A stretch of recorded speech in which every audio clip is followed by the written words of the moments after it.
So I talked about using a leader, just like, I like using 40 pound. You could probably step it up to like 50 pound, but again, this is not only just a bronzeback lake, but also Esox lake. You have 3 different subspecies of Esox in here.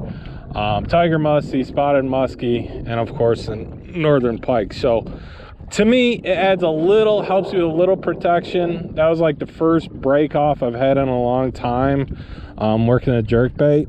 But another tip I want to tell you guys is, everyone gets the 110+1s, but since I have live scope now, I get to see where the fish are in the water column. I mean, it's not a big surprise. Most of them are at the bottom because we're in a time of spawning period. So I think having a bunch of 110+2s is very important too. 2 of my favorite colors, as recommended by AR Casting, is the Sexy Shed and also Table Rock. You can't go wrong with either of these colors, and either the 110+1 or 110+2. But I think the 110+2, just because it scrapes the bottom, getting close to where they're spawning, I think it helps you, give you that edge. They're more likely to strike it. And since I'm using live scope, I just poked myself with the hooks. I get to see what they respond to. Are they responding to more of a longer pause, or are they, when they're coming up to it, you got to give it a slight twitch to get them to bite. Last time I was out, I think I was waiting too long on the pause, and I kind of want to give it a slight twitch when they come up to it. So I think that's a big plus. And I have to say, over the years of fishing all types of different styles for bronzebacks, I think jerkbait fishing is the most exciting. If it comes to a point where they're not hitting on them any longer, it's good to have another rod set up for tubes, grubs, maybe even a spy bait, a Ned rig. That way you can go back to finesse, because I know when it starts to cool down coming towards dusk, they stop biting on this. There might be a slow period, and then it seems to pick up again. So if it slows down, you want to have another a rod hooked up for finesse that we can work it, maybe even a blade bait, But anyways, I just think, smallmouth, the way they come up to hit this lure, they'll rip the rod right out of your hands, or try to. I mean, they slam it. They're more likely to fight a lot more aggressively, more likely to jump. You're just overall have a more fun, exciting time using jerk baits for smallmouth bass out here in Lake St. Clair. It's so much fun and it's addicting, and you have all types of jerk baits. You don't have to use Megabass. I still like the deep diving X-Trap and the Glass Ghost, but I still think if you want to put the numbers up, the Megabass is the way to go. Now, my other friend that I met in Florida, he also recommends maybe the Lucky Crafts. He says that's compared to the Megabass. I haven't tried it yet, but I still like the Megabass, man, especially 110+2. Again, scraping the bottom. Now, another type of style of fishing for bronzeback that might be comparable is topwater fishing. With something like the Zara Spook. Topwater fishing for smallmouth can be quite exciting. So I have to say that's somewhat comparable, but that's more challenging. You got to have the right conditions. Here goes the Coast Guard. You have to have overcast, kind of little calm out, kind of shoot for the morning or kind of near dusk, to target the smallmouth on top. And again, they're deep water, cold water fish, so it's kind of hard for them to get them to bite on top. But if you can, it is quite exciting because they're a lot more aggressive than largemouth, more likely to jump, and just overall more likely to fight.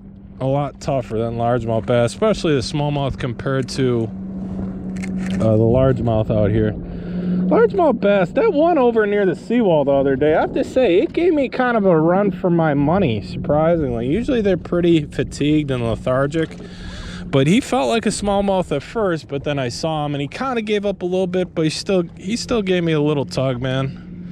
It was still fun catching them. So if you haven't noticed, I actually changed from the G-Loomis to the Shimano Zodias.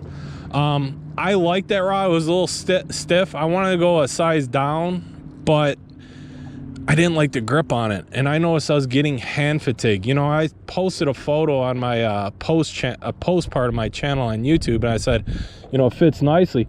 I'm telling you, it is until you come out here and you work a jerkbait for a few hours, catch a few smallmouth, and you realize, you know, if you do like the comfort on how the spinning reel matches the rod. And that's something to think about, especially when you're working the jerkbait and your hand becomes pretty fatigued.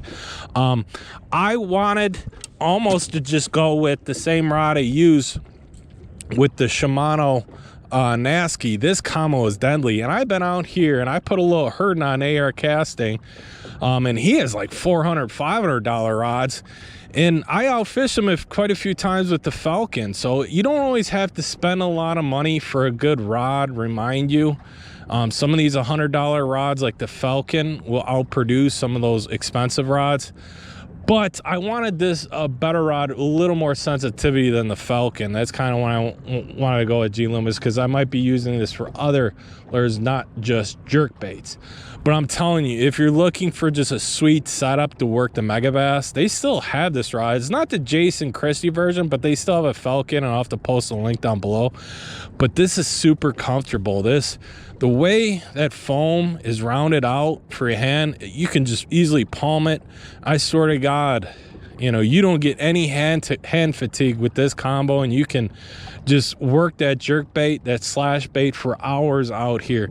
And people don't talk about how, you know, it's important to have a good grip, and I just wasn't getting with the G-Loomis. It was the way it was contoured. It was like the Stella was sitting in too much, and I was getting not necessarily arthritis, but it was just starting to like hurt, you know, underneath my knuckles. It just wasn't comfortable. It wasn't ergonomic. And hopefully with the Shimano Zodias, it's funny because this has a similar handle to the Falcon, but it doesn't like bulge out as much, and it doesn't feel as comfortable, but I think it'll do. And I think I'm always impressed with Shimano products, and I think I'm going to get this basically the sensitivity I want. You know, you can't get everything you like in a rod, and honestly, I like going to Bass Pro and trying them out.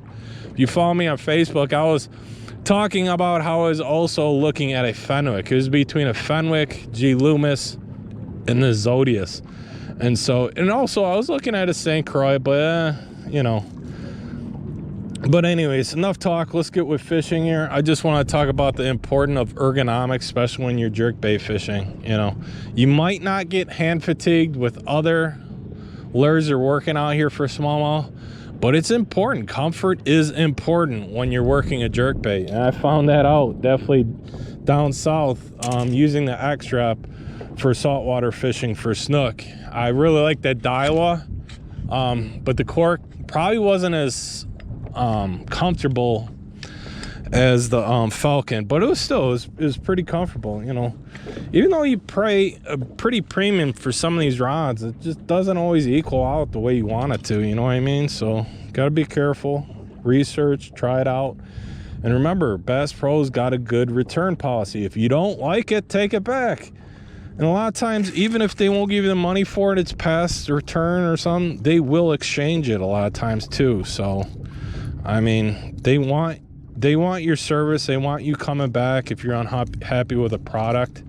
So anyways, I think I'm gonna be pretty happy with the Zodias.